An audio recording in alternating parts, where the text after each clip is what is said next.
governo Lula tem uma missão: prejudicar o agronegócio. Infelizmente, é isso que a gente está vendo, uma guerra total contra aqueles que produzem e que alimentam não só o Brasil, mas o mundo, nossa principal pauta de exportação.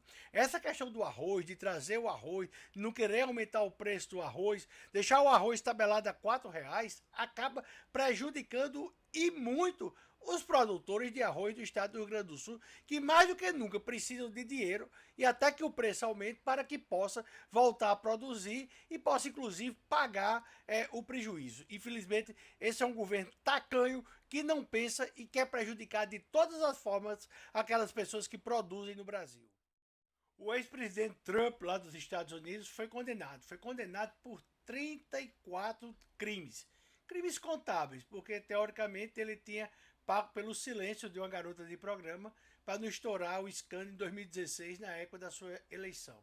Essa condenação pode ter um desdobramento diferente do que é esperado, porque há um claro comprometimento da credibilidade da justiça nesse caso. Uma espécie de perseguição política logo no berço da democracia, né, na maior democracia do mundo, nos Estados Unidos. A sentença, a decisão é tida lá nos Estados Unidos como vergonhosa. E a contrapartida disso, a reação disso, foi que ontem o presidente Trump bateu recordes de arrecadação de dinheiro para sua campanha, porque isso acabou mexendo diretamente com o eleitorado dos republicanos que não se conformam com a condenação do ex-presidente Trump, favorito para as eleições desse ano. O governo Lula tem perdido tudo no Congresso. E isso vai gerar consequências. Gerar consequências do próprio dentro do governo. Por quê? Porque já se fala em reforma ministerial.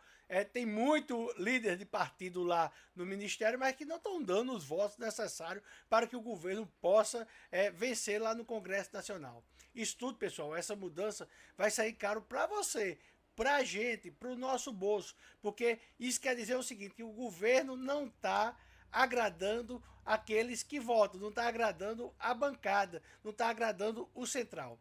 É um governo fraco, um governo que não tem rumo e é um governo que vai custar muito caro para o bolso de todos nós, com a volta inclusive da inflação no próximo ano. No Rio Grande do Norte, ontem teve um naufrágio de um barco. Um tripulante faleceu, o outro, que era filho dele, escapou e dois ficaram à deriva no mar e foram encontrados mais ou menos 2 horas e meia depois do naufrágio do barco. O mais impressionante dessa história, pessoal, é que durante essas 2 horas e meia, nem o Corpo Bombeiro do Estado do Rio Grande do Norte, nem a Marinha do Brasil deixaram lá o Porto de Natal e foram fazer buscas em alto mar.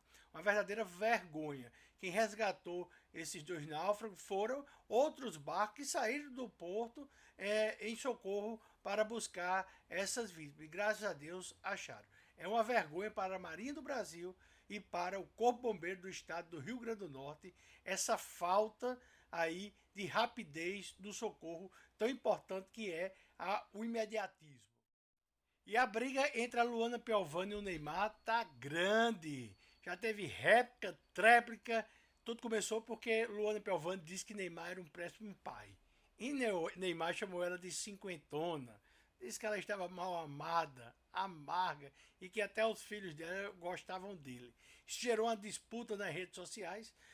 A Luana Piovani hoje de manhã respondeu novamente, mas aí meio que tirou o pé do acelerador e apenas disse que a própria população é que deveria julgar o Neymar. Ela foi se meter na vida dos outros, acabou levando aí um coice pendado aí pelo jogador Neymar Júnior. Se é ou se não é exemplo aí, você que está nos escutando, você decide. Fé demais não cheira bem. Tinha um filme na década de 80, 90, com esse título. Olha, teve a marcha para Jesus em todo o país.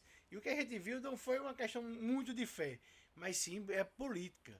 Sim, política, porque vários políticos quiseram se apropriar ainda mais para Jesus. Mas tem um outro lado. Isso demonstra o que é que a população quer, o que é que a população precisa e quais são os valores dessa população. É importante isso porque a gente está com uma pauta de degradação social muito grande e os valores religiosos, sim, formam a moral e as questões éticas da população. E isso não podemos perder o norte. a questão da fé do brasileiro, da religiosidade do brasileiro e de como isso interfere em relação aos nossos governantes e às nossas leis. O governo Lula é pior para a economia do que a própria pandemia do Covid-19. Os números do governo estão preocupantes. O Brasil vai entrar aí numa crise grande econômica. Todos os dias os indicadores são piores. Isso porque o governo não tem limites para gastar e obviamente que tem limites para arrecadar. Apesar da sanha de sempre querer mais imposto, de sempre transferir mais e mais e mais e mais e mais essa conta para a população. O governo Lula é um desastre.